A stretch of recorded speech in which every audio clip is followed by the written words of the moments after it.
Now, in a moment, Dr. Hewitt, I will invite Oliver to swear you in. You're talking not just to the people here at Aldwych House, but also to an audience beyond this room, which will number in 3 figures somewhere. Bear that in mind. Oliver, would you now please ask Dr. Hewitt to be sworn?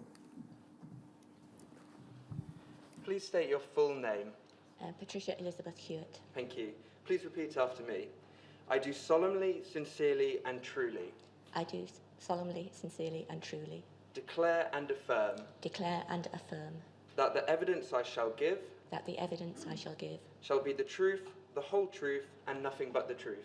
Shall be the truth, the whole truth and nothing but the truth. Thank you. Thank you. Dr. Hewitt, you've provided 6 witness statements to the inquiry. Paul, we don't need to display any of them at present, but I'm just going to read them out by reference so that those who want to have a look at them can. You provided 2 statements with the references WITN 31010001 and WITN 31010003, which were made in response to an individual who'd been infected with hepatitis C and issues relating to his records. Yes. You then provided a witness statement WITN 31010002. That was a statement dealing with some aspects of the evidence of Mr. Buckland, whose son Mark died of VCJD, and yes, from whom correct. the inquiry heard at an earlier stage.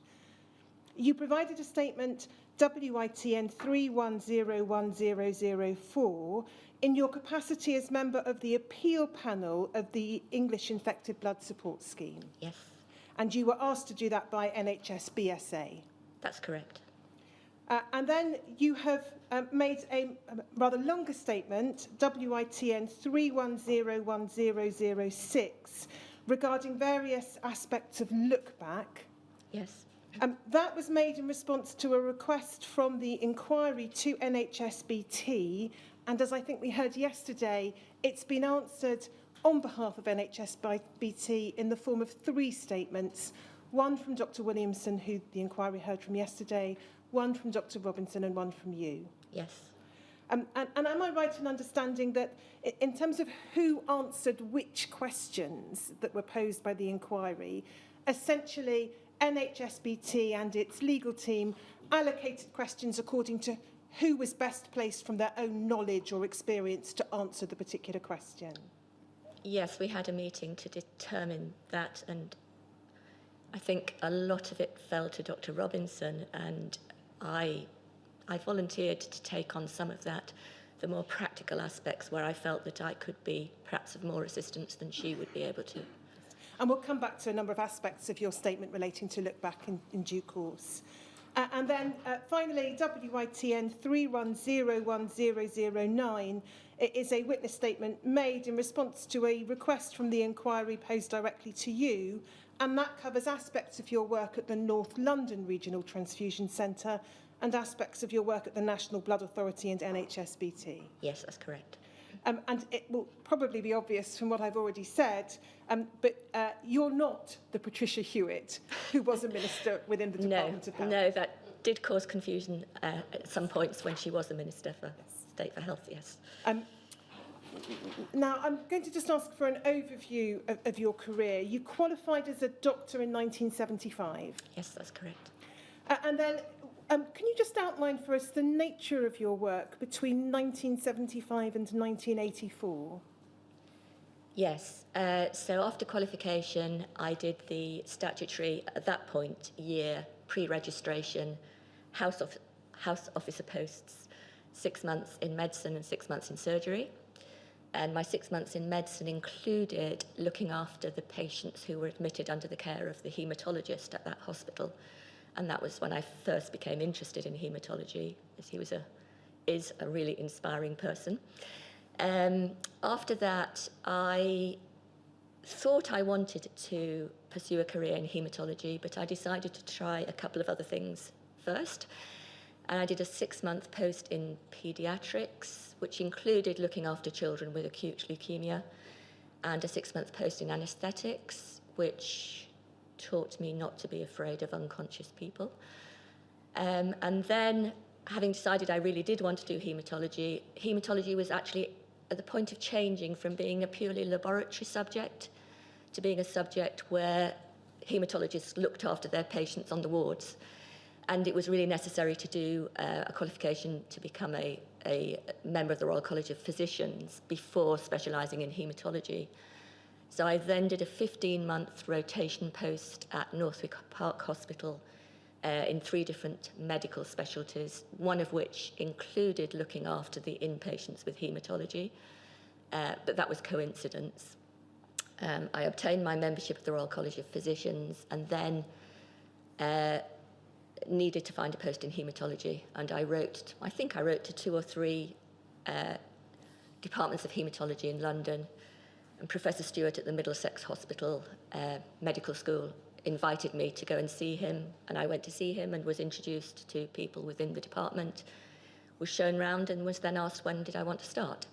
And I did a post. It was a lecturer in haematology post in the medical school, but the vast majority, probably 95% of the work, was NHS work, caring for patients with haematological disorders. And during that time, I spent 6 months at the Regional Transfusion Centre, which was then at Edgware, and 6 months working at the Central Middlesex Hospital, which specialised in haemoglobinopathies, patients with disorders such as sickle cell disease, sickle cell disease primarily. But the rest of the time was spent at the Middlesex Hospital, where I looked after a variety of patients with all sorts of haematological disorders, including haemophilia, very small haemophilia unit, but experienced in haemophilia. And I decided during that time that I wanted to specialise in transfusion and applied for a post and was appointed to a post at the North London Blood Transfusion Centre in 1984. And you took up that post as a consultant haematologist, and was it deputy director from the outset, or did that come later? It was. No, it was at the outset. Professor Contreras, who you heard from last week, had been the deputy director. She was appointed to the director post. There was another consultant in post who did not want to be deputy director, I think, and the deputy director post was advertised. So that was at the North London Regional Transfusion Centre, June 1984. That's correct. And that, as you've indicated, Professor Contreras was the regional transfusion director. Yeah. Now, we'll talk in a little while in more detail about that, but in broad terms, you tell us in your statement that from 1984 until around 1991, you were responsible for the mobile blood collection teams and you managed the medical staff employed to work within those teams. Yes. On reflection, it was until the autumn of 1990. Were you also responsible in the same way for the static collection sites? No. The static clinics were each managed by... the Edgware Clinic was definitely managed by the third consultant, and I can't remember what the arrangement was with the West End Donor Centre, but I didn't have any responsibility for the static clinics. You also tell us you were responsible for ensuring that donor selection guidelines were followed. Mm-hmm. Was that limited to the mobile clinics, or was that across the board?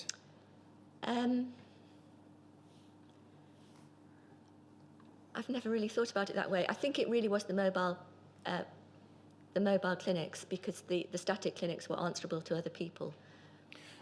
Was it, however, your responsibility to take the lead under Professor Contreras in relation to donor selection policies? Yes. And then the static clinics would effectively fall into line so that the same policies were adopted across the board? Yes. And then after the introduction of HIV screening in October 1985, you became responsible for the management of donors with HIV-positive test results. That's correct. And then I think you tell us you also at some point became responsible for dealing with donors with confirmed positive hepatitis B results, and later for those with evidence of infection with syphilis. That's correct. Up to that point, they were managed by either the third consultant or the microbiologist, but I took over responsibility for them, but I cannot remember when that was. Now, between 1995 and 2000, you were lead consultant in transfusion microbiology for the London and South East zone of the Blood Transfusion Service. Yes. So you would have been at that point an employee of the National Blood Authority. Yes. And the London and South East zone included the Edgware, or by then Colindale, I imagine, site, but also included I think the South London site. The South London site, North East Thames and East Anglia. Can you tell us, again, in a nutshell, what is transfusion microbiology? Is or was. It's basically the area of transfusion related to infections. I think that's probably the simplest way of putting it. Amongst other things, your responsibilities in that role included the management of donors with positive donation screening results and investigation of reports of cases of possible transfusion-transmitted infection. Yeah, if I could just say something at this moment. In order to avoid confusion, I try wherever possible to talk about reactive screening test results, because until a screening test result has been confirmed in a reference laboratory, it's not truly positive, just if that makes sense. Yes. So yes, any test results that were not negative, yes, and investigation of reports of cases of possible transfusion-transmitted infection, yes. And then those results might be confirmed as positive results, Exactly. or it might, on confirmatory testing, be established that they are truly negative or something else, indeterminate. but they still needed to be managed. And then 2000 to 2018, you were the national lead consultant in transfusion microbiology for the National Blood Authority and then for NHSBT. Yes, although probably my title's changed over the time. Now, in those capacities, you had a range of responsibilities for look-back exercises. Yes. Whilst you were at the North London Regional Transfusion Centre, you were responsible for the HIV look-back exercise, and we'll deal with that at a later stage of your evidence. And then in relation to the hepatitis C look-back programme initiated in 1995, you were responsible for the implementation of that in the North London and South London regions. I was responsible for the implementation and the conduct of the look back at North London. I took over the HCV look back at South London after it had been started, but I took over the management of it when it was already taking place. And is it right to understand that's because there were various difficulties with the way in which it was being rolled out in the South London area? I don't think yes, I think that's probably right, that there were staffing issues and I assumed responsibility for it. You then subsequently were responsible for the national HTLV look back in 2002. I'm not going to be asking you about that in detail, save to the extent that the way it was done reflected lessons learned from earlier exercises. You have been involved with a range of issues relating to variant CJD, in particular the Transfusion Medicine Epidemiology Review, TMER. Yep. And again, we'll come back to that probably tomorrow morning. Now, you were not a regional transfusion director. No. So you did not generally attend regional transfusion director meetings in the 1980s? I think I only attended one. In place of Dr. Coutras? Yes, yeah. But you did attend, as a consultant, the Eastern Division meetings. I did. So you would have picked up upon some of the issues or Yes. matters that were being discussed at regional transfusion director meetings through that mechanism. Yes. You also have sat on a wide range of committees. The two I'm likely to ask you about in the course of your evidence are the Specialist Advisory Committee, is it Standing Advisory Committee on Transfusion-Transmitted Infections, Yes. SACTI, Yes. and the CJD Clinical Incidents Panel. Yes. But there are a range of others, and you've detailed those in your witness statement.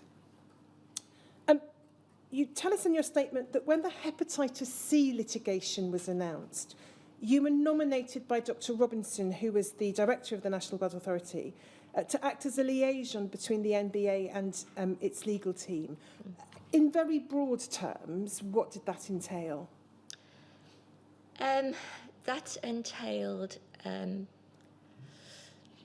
helping them identify witnesses, helping the legal team identify where documents might be, helping them understand how things worked or didn't work,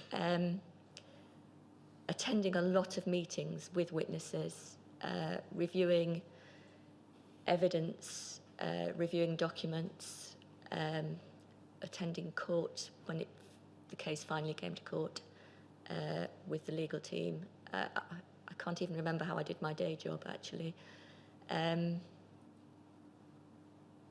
don't know if I can say any more. No, and you did not yourself give evidence in the litigation? No. And you've had, I think, a broader role in relation to legal claims or claims brought against the National Blood Authority or NHSBT, is that right?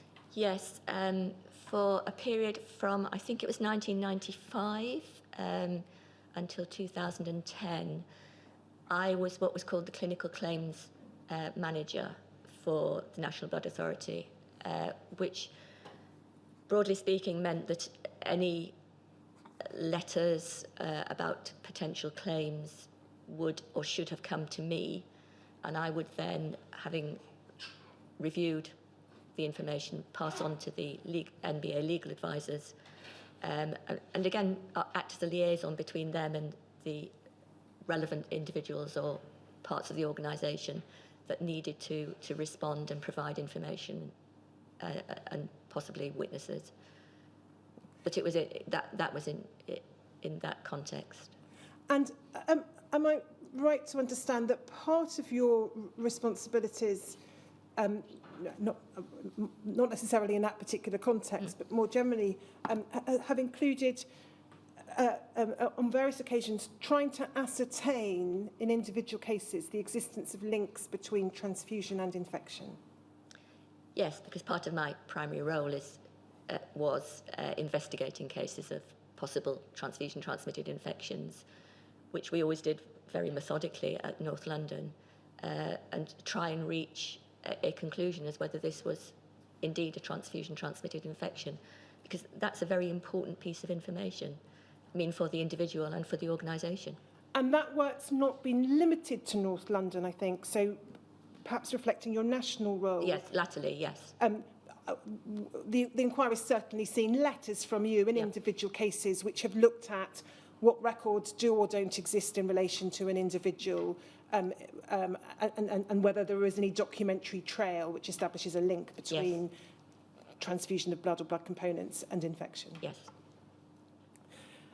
You were, I think for the entirety of its duration, a member of the Skipton Fund appeal panel.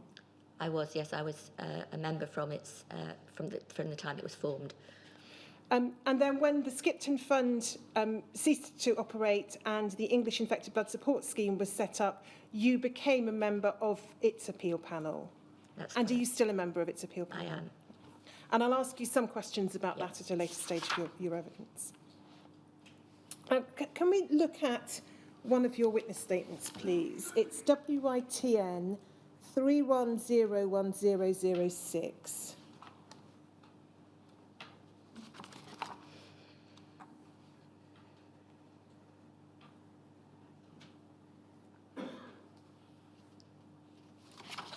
Paul, I've not noted down the right page number. Yes, page 6, please. Paragraph 24. I'm just going to read it out and then ask you, in very general terms, about some themes that emerge from it. You say, as I've set out above, in my first consultant role with the Blood Service from 1984, I had responsibility for donor health and blood collection at North London Blood Transfusion Centre. From the start of my career with the Blood Service, it was emphasised that we owed a duty to donors who were altruistically giving up their time and donating their blood for no benefit to themselves, and without whom there would be no blood service. It was also recognised that we owed a duty to the recipients of blood and blood products, insofar as was within our control to ensure the supply was as safe as possible.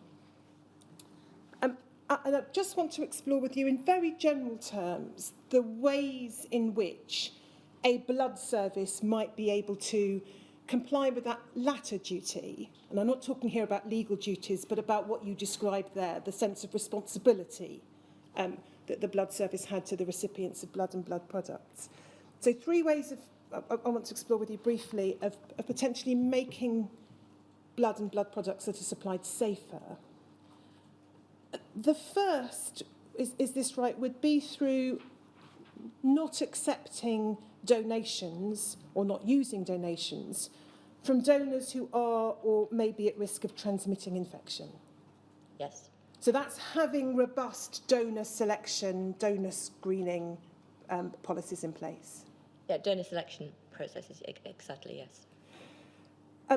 A second way of trying to ensure the supply is as safe as possible is through the testing or screening of the donations themselves. Yes. And that might be directly through testing for markers of a disease, or testing for the presence of an infection, or through surrogate testing. Mm-hmm. And then a third way may be through avoiding unnecessary or inappropriate use of blood and blood components. Leave aside whose responsibility that is for a moment. Would you accept that's a third way of trying to make the blood Absolutely, and supply I've safer? seen that quoted, that the safest transfusion is the one that's not given.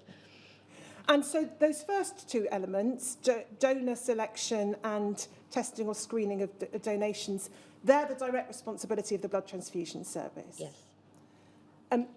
The third, avoiding the unnecessary or inappropriate use of blood or blood components, will be the responsibility of the hospital's clinicians who are treating a patient. But the blood transfusion service may have a role to play, would you agree, in promoting good practice and in advising and educating? Absolutely, and I think that came out in Professor Contreras' evidence last week. Are there any other particular ways that you could identify of making the supply of blood safe? I'm thinking here very much of transfusion-transmitted infections. Obviously, there are lots of other problems that can arise in relation to transfusion and blood grouping and so on.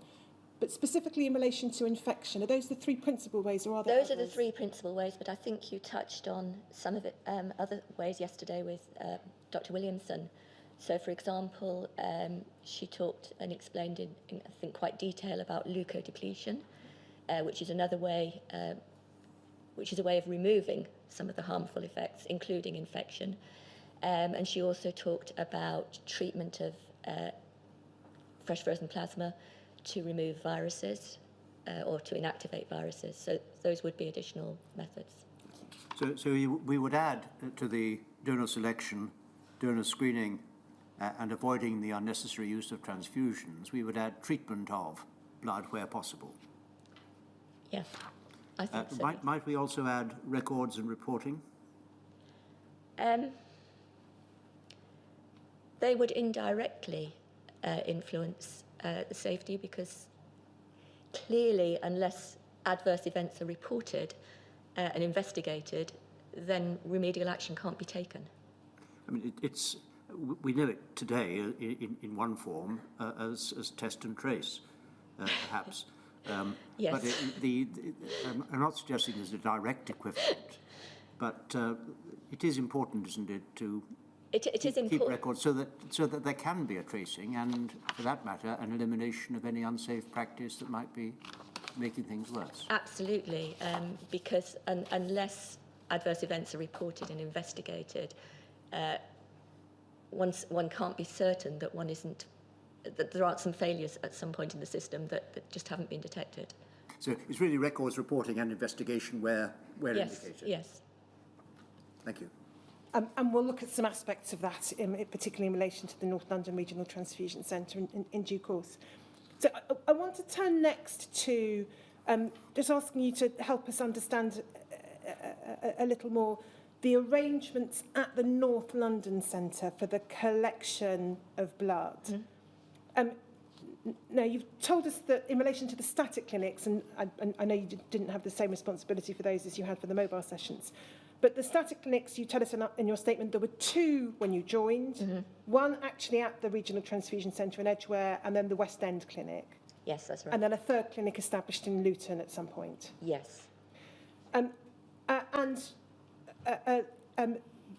What was collected there was whole blood, but also plasmapheresis and at some stage platelet pheresis. Yes, the static clinics collected blood from blood donors and plasma from plasmapheresis donors, and the Edgware Clinic collected platelets by pheresis, by machines. And as far as you can recall, in relation to the static clinics, was it predominantly on a panel basis? You had an established panel of donors, you might have new ones, but it was predominantly through calling up existing donors on a regular basis and then welcoming new donors from time to time? Yes, so each site that we visited was a panel, and the donors who donated at that site were a member of that panel.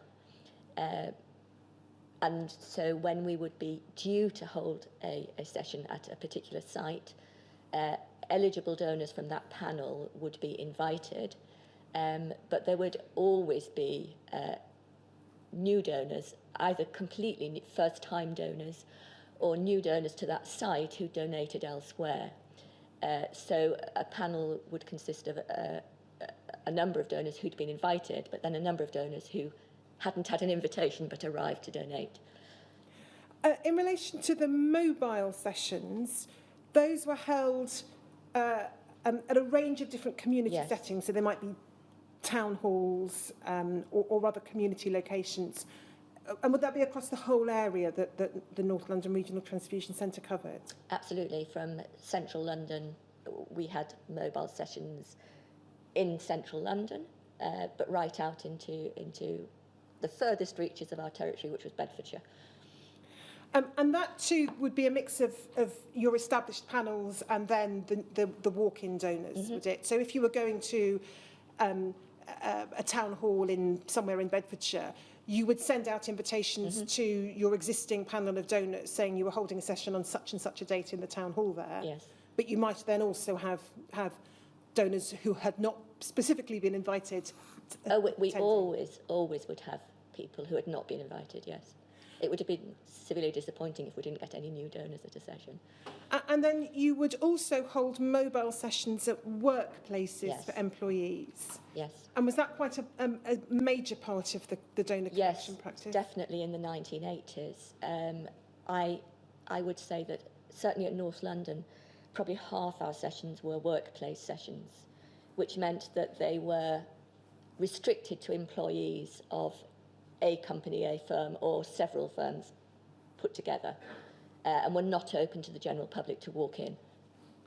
And to what extent were those repeat sessions? So, or to what extent were they sessions involving people who were new to the transfusion centre? Well, again, it would vary because companies have turnover of staff, just as the blood service has turnover of donors. So we would, for example, go to a big employer, perhaps, and run 5 days, consecutive days of a blood collection team there, and all the employees would be informed by their local organiser and invited to attend. And some of those would be regular donors, and some would be donors who were new, either new employees or had just not thought about it before.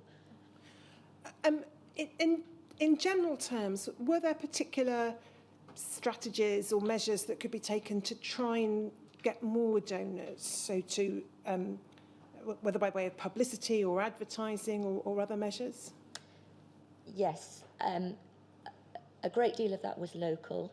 So, for example, we would have leaflets maybe distributed in an area. We would have banners advertising, within a week of the arranged session.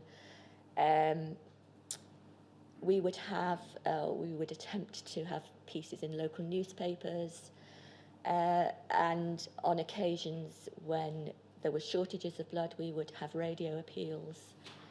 And those are all for the public sessions. With the workplace sessions, we relied upon a or more than one local organiser within that workplace who would try and advertise our presence and encourage employees to consider donating. And to what extent was the publicity or advertising targeted? So if you leave aside the situation of an employee session, were they generally general advertisements, we encourage everybody in this area to come and donate blood? Or was any consideration ever given, particularly post the AIDS, which was the time at which you arrived in 1984, to trying to attract cohorts of donors who might be thought to be particularly low risk? I don't recall that. I mean, there were, probably not at that stage, but later, there were efforts to encourage cohorts of donors, particularly in relation to providing blood for patients with sickle cell disease. And later still, definitely encouragement to try to get to communities who traditionally didn't donate blood. But I don't think back in the 1980s we had that sort of targeting. Now, in terms of the staffing of the sessions, I think your statement says that there would be a medical officer at each session. Yes. Did there come a point at which that changed and it became a nurse in charge? Yes. Do you recall roughly when that was? I don't, because that was after my time. Okay. But I do recall that it must have been in the time I was responsible for the mobile blood collection teams. I was asked by Dr. Jean Harrison, who was the director of the North East Thames Regional Transfusion Centre, to assist her because she was trying to make a case for having nurse-led sessions. And I do recall going to, I suppose, inspect a couple of her sessions with trained nurses. But at the time I was in charge of the mobile sessions at North London, that hadn't happened. It happened subsequently. So 1984 to 1990, Yes. it would have been a doctor in charge Yes. of the mobile sessions. And the same in relation to the static sessions? Each of the static clinics had one or more medical officers, yes. We'll look shortly at the guidance that existed at the time, the memorandum on the selection of donors. But before we do that, what was the role of the donor attendants at the session? So the donor attendants were the staff who basically looked after the donor.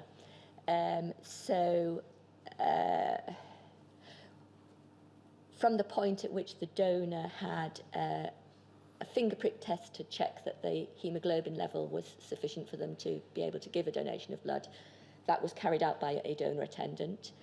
And when the donor went through to donate their blood, they would be welcomed, installed on a bed, and the donor attendant would just briefly check the details of that individual, prepare the necessary equipment, and then sit by the donor after the medical officer had inserted the needle and the donation was proceeding, would sit with the donor, chat with the donor, take their mind off what was happening, and then at the end of the donation, seal off the collected blood, ensure that the donor was well, dress the site of the venipuncture, and ensure that the donor then went to the refreshment area to have some refreshments. I'll come back to the respective roles of medical officer and donor attendant on issues relating to donor selection and questionnaires shortly. But before we do that, can I ask you to look, please, at a document which is NHBT 0019621.